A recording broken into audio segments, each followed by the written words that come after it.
market story is very simple, which is that S&P is 1% away from its all-time high. S&P is the most important indicator for me, which in a way just tells you that which way equity as an asset class is moving.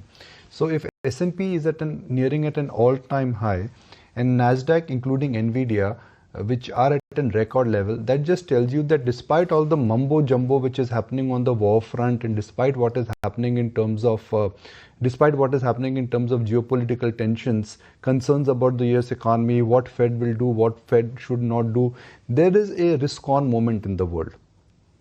And that is something which we need to understand and endorse. There is no nervousness. There is very little apprehension. Interestingly,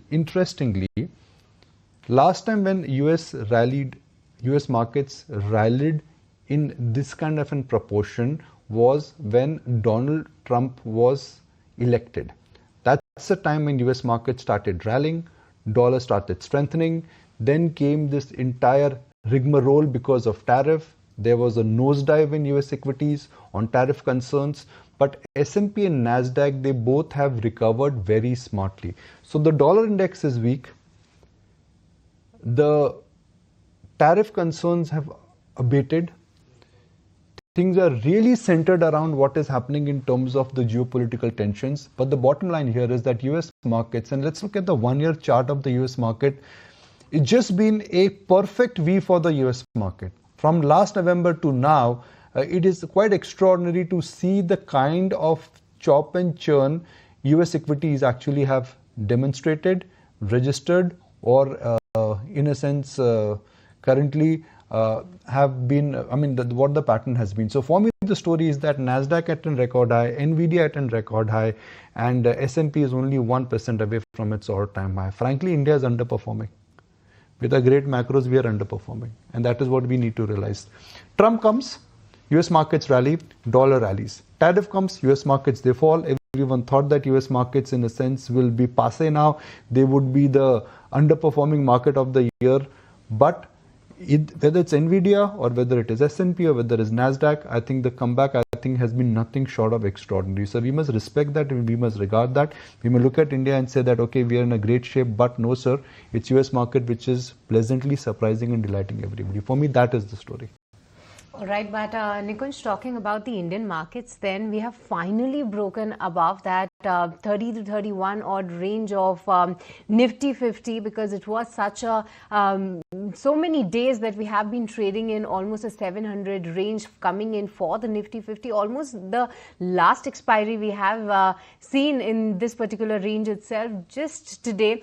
We have the monthly expiry as well, because just a day prior the range was broken, Nifty 50 above that 25,200 mark, wherein Nifty Bank also ended the day in the green. But the broader markets were kind of supportive yet again, because it was the fourth straight day of the SMID advancing. The small cap index did hit a 2-week high for itself. IT was the top sectoral gainer, and other than that, the pharma, metal and energy, these were the sectors that those were also buzzing. But Nikunj, the key to note is that this particular expiry we have spent in sort of a range bound, though we have broken above that. But what do you make out of it? Are we in for a rise? See, let's look at where we stand. You're absolutely right. If you look at the market from the vantage point of the Nifty, it's not been a very great, it's not been a spellbound kind of expiry. The trading volumes were just about okay, and the action was not really centered in a meaningful manner around Nifty. But for me, when so much of global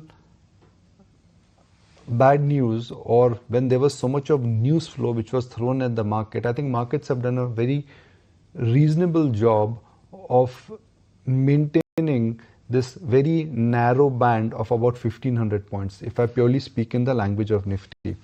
Individually, you have to bear in mind that we had a decent May, and on top of that, we managed to consolidate in the month of June.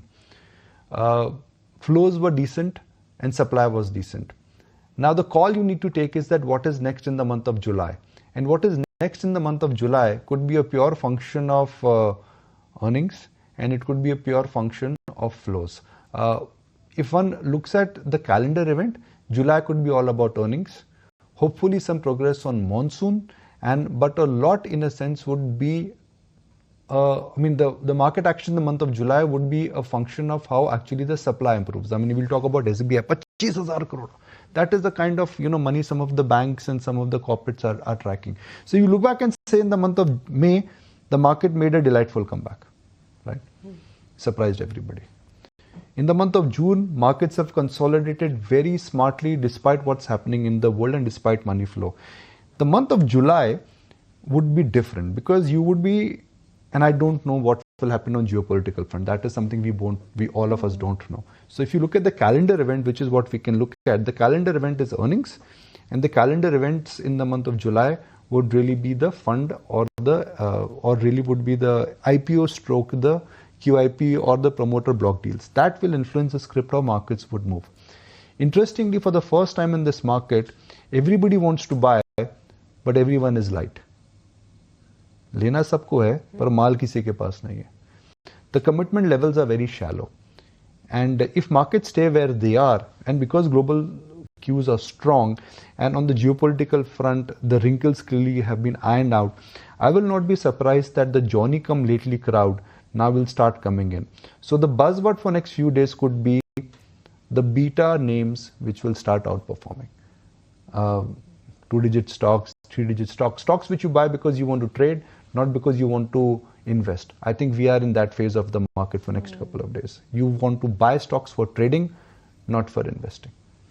But Nikunj, specifically one of those counters that will be in focus today, that will be SBI, 25,000 crores of QIP, and I guess this is happening after 7 years, I believe. Yeah, so if my memory serves me right, and pardon me if age is catching up, SBI has not raised capital after COVID. And COVID forced most of the banks to come out and raise capital. Why do they need capital? You raise capital when capital is available, or you raise capital when growth is strong. In the last quarter, SBI maintained that, look, we have enough and more buffer, I think, in the system to maintain a 2-year growth, which means that wherever we are moving in terms of the projected credit growth, the credit growth has been lower, our credit adequacy ratios are firm, and we can easily continue to maintain that kind of a growth rate. But now it appears that either SBI wants to tap the capital market, which they will in quarters to come, but that is a function of availability rather than need. See, there are two ways, like I said, you raise capital. When capital is available or capital ki jarurat hai. I think in this case, capital is available. What will happen to SBI? Banks are valued based on price to book, which is that if you have capital, the price to book becomes better. If they go ahead and raise capital of 15 to 25,000 crore, which is what we understand, and it could happen in next 3 months, the book value comes down. And suddenly SBI banking business will be available at sub 2-time book.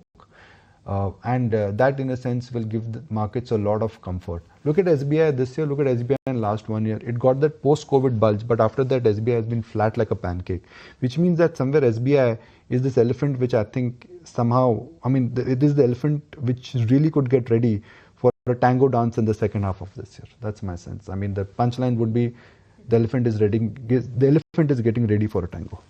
We'll see if this elephant actually performs, because last 52 weeks a 5% cut is what we've seen on the stock. So this stock is going to be in focus today and going ahead as well.